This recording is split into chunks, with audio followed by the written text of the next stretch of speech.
Alright guys, welcome back to Kita United dan aku Syahid, dan hari ni kita akan bawa korang lagi dengan berita-berita mengenai Man United. Lagi-lagi kita akan bertemu dengan Burnley pada esok pagi. Okey, kita akan bertemu di Burnley pada jam 3 pagi esok, dan kita akan bermain away di Turf Moor Burnley. So, hari ni aku akan cerita dengan korang mengenai preparation Man United, pemain-pemain yang ada untuk bermain pada match kali ini. Dan juga kita akan pergi kepada beberapa senarai injury yang masih lagi belum bersedia untuk berada dalam skuad, dan juga beberapa info terbaru yang viral pada minggu ini yang terjadi sebelum menentang Bayern hari itu dan juga selepas menentang Bayern. Dan pada penghujung video kali ini aku akan share aku punya prediction line up untuk bertemu dengan Burnley nanti.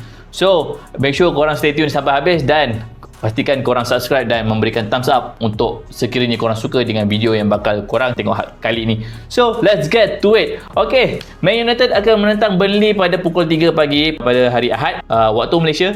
Dan berita yang terbaru telah dikongsi pada website Man United, yang mana Erik ten Hag telah ditemu bual ketika press conference untuk menentang Burnley. Erik ten Hag telah ditanyakan mengenai pemain-pemain yang tak available dan juga pemain-pemain yang mungkin akan kembali ke dalam skuad. Dan antara pemain-pemain yang injured sebelum ini dan bakal berada dalam skuad kemungkinannya adalah Rafael Varane, Mason Mount, Amrabat, Tariq Martial dan juga Harry Maguire. Okey, Erik ten Hag telah menjawab soalan ini, di mana Harry Maguire mungkin berada di dalam skuad dan juga Rafael Varane yang dia telah turun training sebelum menentang Bayern hari itu, dan juga Mason Mount seperti Rafael Varane yang juga telah menyertai kamp latihan bersama dengan skuad senior. Manakala Amrabat dan juga Kobbie Mainoo akan diperhatikan dulu progres mereka sewaktu training nanti. Dan yang pastinya Rafael Varane akan berada dalam kesebelasan utama. So, itu adalah satu berita yang baik, sebab sebelum ni kita tahu pairing antara Victor Lindelof dan juga Lisandro Martinez tak berapa ngam, tak berapa cun, sebab Lindelof pun dah mula buat mistake yang tak patut dia lakukan. So, ini adalah benda yang kita harapkan akan memberikan impak positif dengan kehadiran Rafael Varane selepas ini. Dan juga pemain-pemain yang injured. Ada berita terbaru mengenai Malaysia yang sebelum ini memang injured ketika pre-season hari itu. Dia bakal kembali ke dalam skuad pada awal bulan 10. Okey. Ada lagi lebih kurang seminggu lagi Malaysia akan buat latihan bersama skuad utama, dan kita berharap sekurang-kurangnya pada perlawanan menentang Galatasaray nanti Malaysia akan ready berada bersama skuad di Old Trafford nanti. So, dan seterusnya Luke Shaw yang sebelum ni kita tahu dia injured selepas menentang Tottenham hari itu, dan dia dijangka untuk pulang ke dalam skuad pada pertengahan bulan 10. Tapi ada berita buruk mengenai Luke Shaw yang kecederaan dia telah dikenal pasti adalah lebih teruk daripada yang dijangkakan, yang mana Luke Shaw dijangka akan pulang selepas international break pada pertengahan bulan 11. So, itu adalah satu tempoh yang agak lama juga, dan kita berharap selepas kehadiran Malaysia nanti kita tak akan ada injury yang berlaku terhadap Reguilon dan juga Malaysia. So, sementara itu kita hanya boleh berdoa je tak ada apa-apa yang buruk terjadi kepada kita punya left back. So, dan seterusnya Wan-Bissaka, Ahmad juga masih lagi belum available, dan juga Anthony masih lagi belum dapat selesaikan kes dia, yang mana kita tidak akan tahu bila dia akan kembali ke dalam skuad. Jadi kita berharap semua pemain-pemain ini akan dipermudahkan segala urusan mereka, dan selepas itu mereka akan terus kembali ke dalam skuad untuk memperkuatkan lagi kita punya line up. Dan seterusnya Kobbie Mainoo juga telah menjalankan latihan secara persendirian sebelum perlawanan menentang Bayern hari itu. Ini adalah satu lagi berita baik, sebab kita memang perlukan kita punya barisan midfield lebih banyak option, lebih-lebih lagi kepada bahagian defensive midfield yang sekarang ni memang sangat-sangat senang untuk dilepasi. Sebab kita tahu Casemiro bukanlah Casemiro yang kita tahu dulu, tidak lagi mempunyai kemampuan untuk berlari, untuk stop ball, untuk press all the time. Jadi kita perlukan pemain-pemain yang mempunyai lebih banyak tenaga untuk complement pengalaman yang ada dengan Casemiro. Dan kita berharap Amrabat akan berada dalam skuad nanti, dan mungkin ketika second half kita akan dapat melihat cameo appearance untuk Amrabat bersama-sama dengan Casemiro. Dan itu adalah preparation Erik ten Hag untuk menentang Burnley nanti. Okey, dan seterusnya kita akan pergi kepada beberapa isu yang viral mengenai Man United pada minggu ini.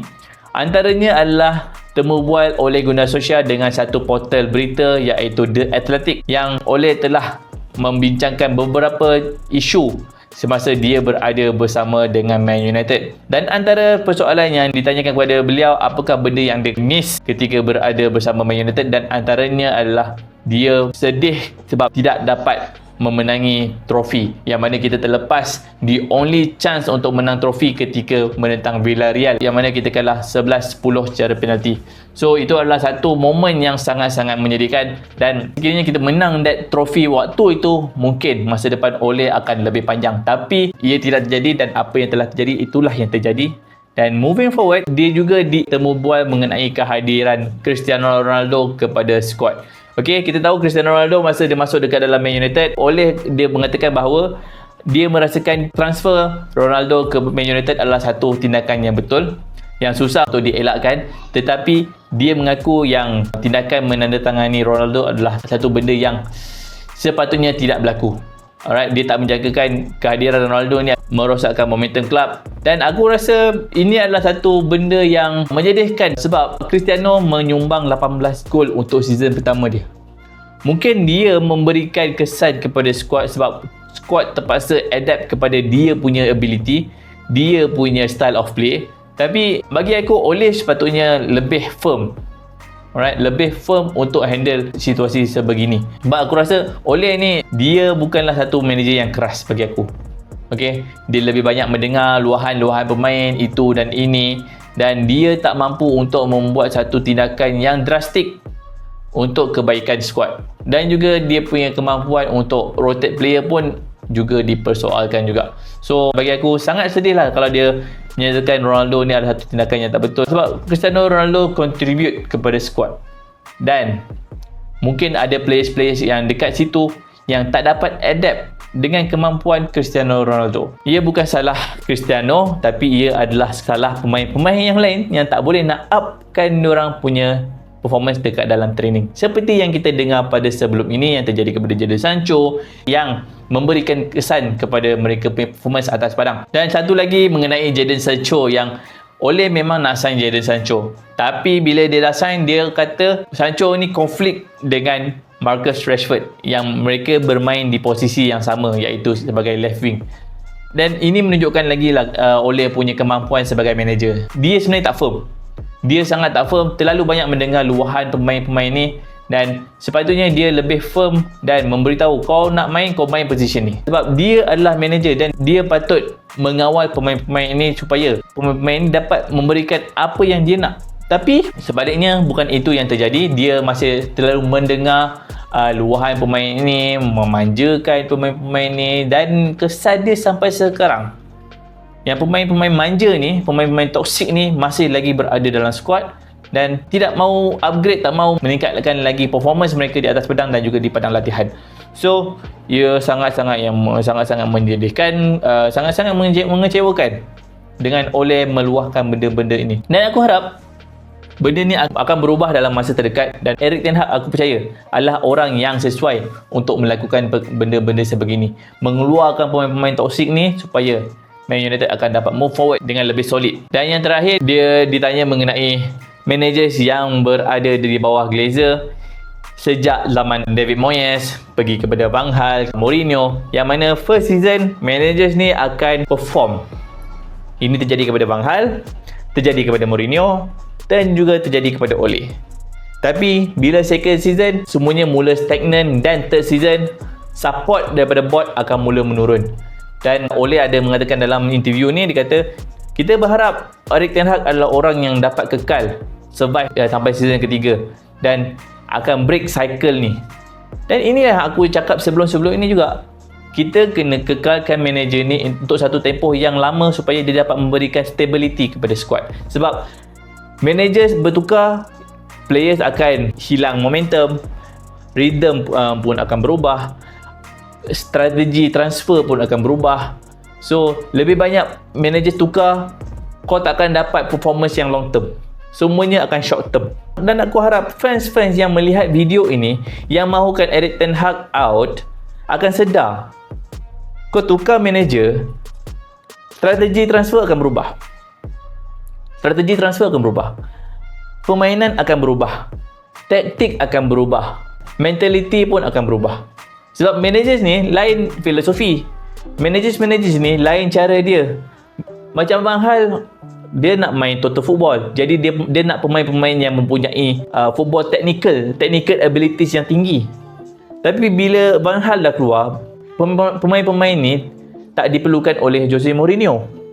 Jose Mourinho pula, dia nak pemain-pemain yang lebih fizikal, yang lebih defensif. Sebab kita tahu Mourinho punya tactical memang defensif, memang pak debas punya. Jadi dia nak pemain-pemain yang mempunyai fizikal yang tinggi supaya boleh merencanakan apa yang dia nak. Itu yang dia sign Matic, itu yang dia sign Fred, play-play yang solid. Dan bila dah tukar dengan Ole punya cara pun berubah. So benda ni dia takkan berubah menjadi lebih baik sebab taktikal semua berubah dalam masa terdekat. Dan ini yang terjadi kepada Chelsea. Dan kalau kita lihat kepada Arsenal, kehadiran Edu sebagai director of football dia kata kepada fans Arsenal, Arteta akan jadi dia punya manager untuk satu tempoh yang agak panjang. Jadi dia akan memberikan Arteta kuasa penuh untuk buat apa yang dia nak buat dekat Arsenal. Result teruk, lantak, Arteta is the manager. That's why yang sejak Arteta menjadi manager Arsenal, berapa season dia duduk tempat nombor 8 dan 4 season tak dapat Champions League. Dia menang satu je FA Cup.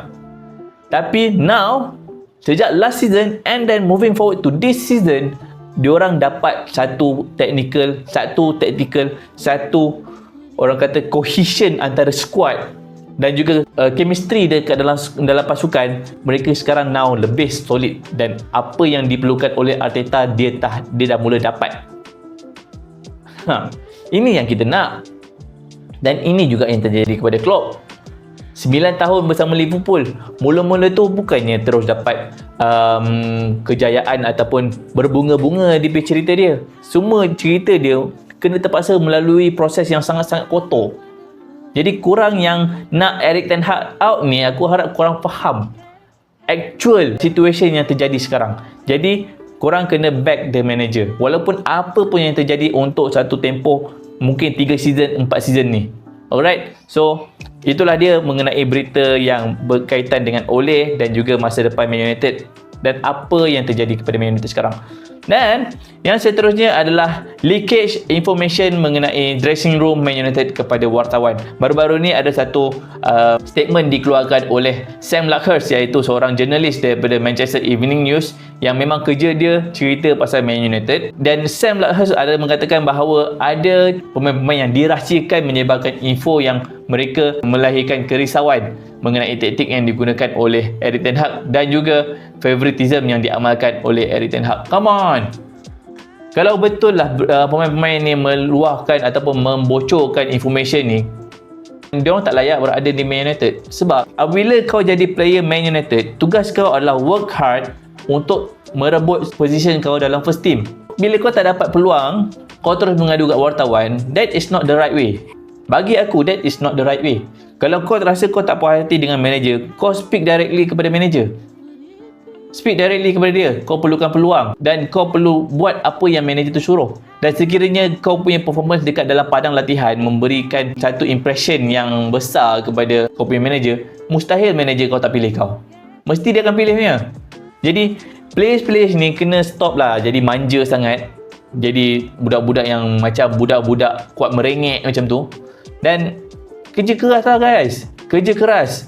Buktikan yang kau boleh. Dan sekiranya maklumat ni adalah maklumat yang palsu, kita tahulah jurnalis-jurnalis ni macam mana.